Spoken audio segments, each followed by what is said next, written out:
Alright, so can you stand on one leg for 10 seconds? As I talked about before in my previous videos, this is a balance test that we'll do in physical therapy, just one of the many tests we'll look at. As you probably know, there was a popular study making its rounds that showed if you can't stand on one leg for greater than 10 seconds, then your risk of mortality, they could predict it within the next 5-10 years. Now, that doesn't mean standing on one leg magically keeps you alive.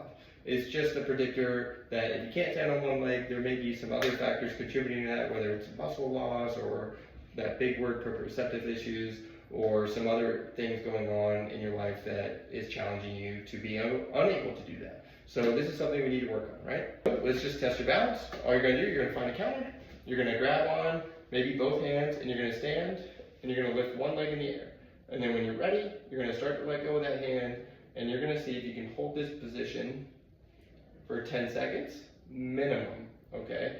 Really what I'm looking for is 20 seconds, 30 seconds, or longer. And then what I want you to do is simply test the other side and take a look and see what that looks like too.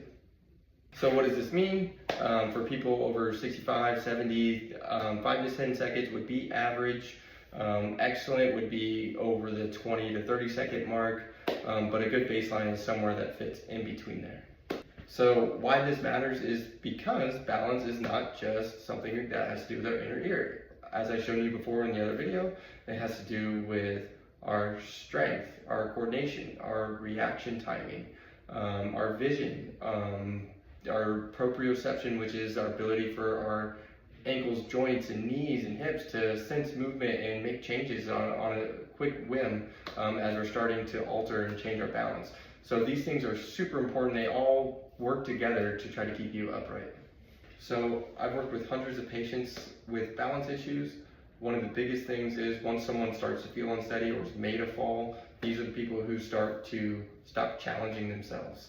And in order to get better, you gotta challenge yourself. You gotta get up and try some exercises to improve your balance or risk it actually getting worse and leading to more falls, or let alone sitting more and more sedentary and fear of falling. And then it just goes back into that loop that we talked about before. And I'll post that little infographic right here. And this is the cycle you don't want to be caught up in. You want to put a little block in that cycle, start doing some exercises that are going to challenge your balance, but also challenge your strength and your reactivity. And so I'll go through a couple of those exercises today. Something we can all start doing right away. We're going to stand, we're going to hold on to the counter or something tall so we're safe.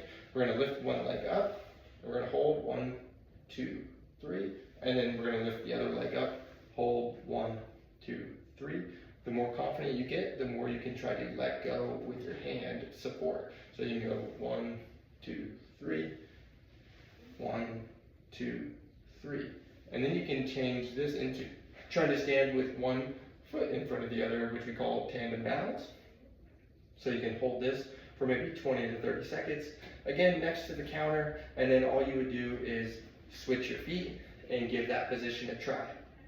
To make both of those a little bit harder, you do it while moving. So for instance, the march in place now becomes a march while you walk. And see if you can balance as you move up and down your counter. And same thing for the feet in place. Let's see if you can do that while you walk with one foot in front of the other. And maybe you can even try that going backwards depending on how confident you are with your balance, okay? The other option is what we want to start working on is some of our strength in our feet. So we're going to start doing some heel and maybe some toe raises. Okay, so these are going to play a big input into our proprioceptive system, which I talked about before, to help get those muscles stronger that are going to keep you on your feet for longer. Okay, so balance isn't just about preventing falls, and balance is not just a one-word system. There are so many things that play into our balance. It's super important to try and stay active, do what you can to try to improve your balance, improve your strength, and make sure in the next 5-10 years after this that you're not getting worse and declining and feel like your balance is getting worse all the time. Balance can improve at almost any age, so don't feel like you're too late to start. Comment below, give me some feedback, subscribe for more. I'd love to hear from you. and I'll be posting more content about balance and exercise along the way.